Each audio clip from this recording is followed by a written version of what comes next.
Now that it's spring, there's lots of little chores around the garden that have to be done, and most of them have to do with getting things ready to grow. I'm going to be growing in straw bales again this year, and I have 5 bales that I'll be using, and I just recently started conditioning those, so it'll be a while before they're ready. I laid the bales out about where they're going to go in the garden, and I also laid out the grow bags just to see how things were going to fit. This will be the 3rd year for the grow bags, and they're holding up pretty well. I won't be putting any soil in them for a while, but I just wanted to see how it was going to look.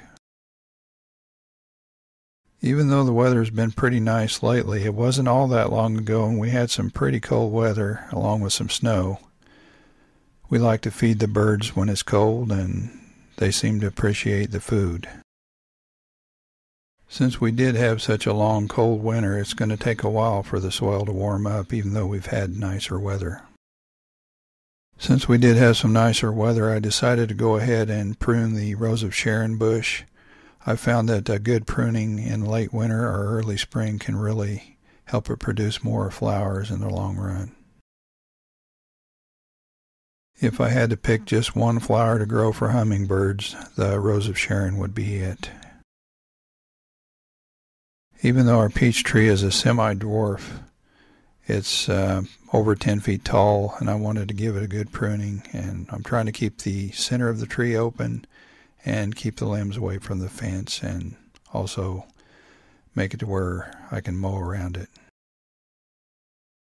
Last fall, I cut down our Musa basjoo banana tree, and I covered the stumps with some oak leaves, and later on I added some straw. And once the weather really warmed up, I decided to go ahead and uncover it, and then on the nights where it gets below freezing, I'll just go ahead and throw that straw back on and repeat. Once I got it uncovered, I took a good look at the stumps that were left, and they were pretty much just mush. But then I dug down below the soil level, and there was some pretty good color, and the pups that are starting to come out from the side look pretty good too, so I think it's still alive.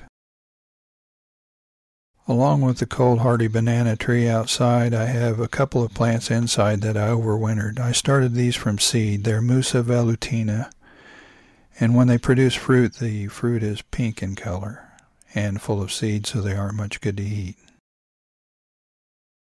When the weather allows, I put it outside to get a little sun and get hardened for this summer. Right now I plan to put one in the ground and keep one in the container.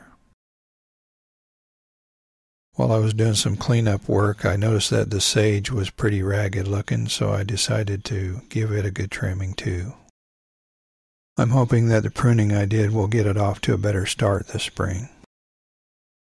We grew goji berries for the first time last year, and they did pretty well, so I decided to put a few in the freezer for this spring and see if I could start some from seeds.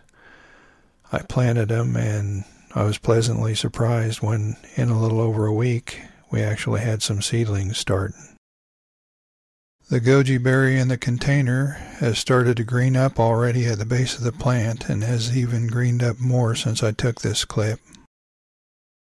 When I was raking up leaves, I noticed that we had some fennel that made it through the winter. And the oregano always seems to do pretty well through the winter, and it's starting to green up already.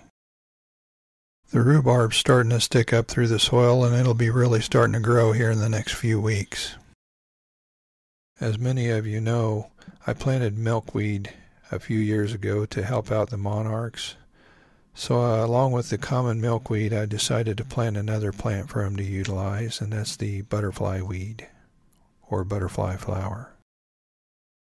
Here's a look at some mature wild butterfly weed that we saw in one of our nature outings. I've noticed that even in the wild plants there's a little bit of color variation in the flowers, which is kind of cool. It takes 3 years for the butterfly weed to mature, so I figured the sooner I get some planted, the better. We have pepper seedlings, tomato seedlings, and eggplant seedlings, along with a few other things. And this time of year, when the weather permits, I like to try to harden them off and get them ready to put outside. If you notice, some of them are about half covered in shade. What I like to do is put the trays next to the shadow of the house, and if I forget about them for a while, they'll still end up in the shade.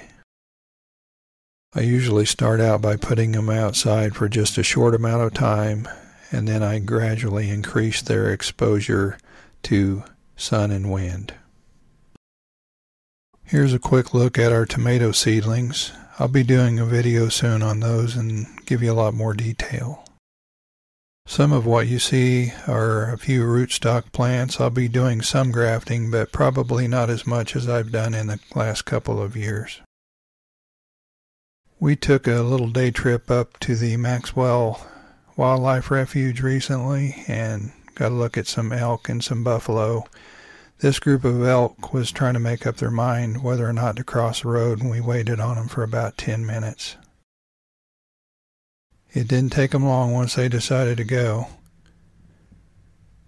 For those of you who don't know it, I have another channel that's mainly about nature, and if you want to check that out, I'll put a link down in the description box. I usually post videos every other week on that channel, but I'm going to try to do more often during the summer.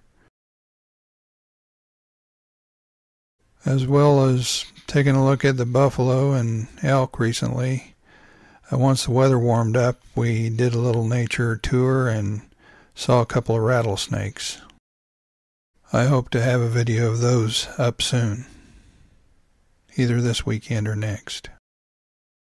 If you haven't subscribed yet, please subscribe. Otherwise, like, comment, and share. We'll see you next time.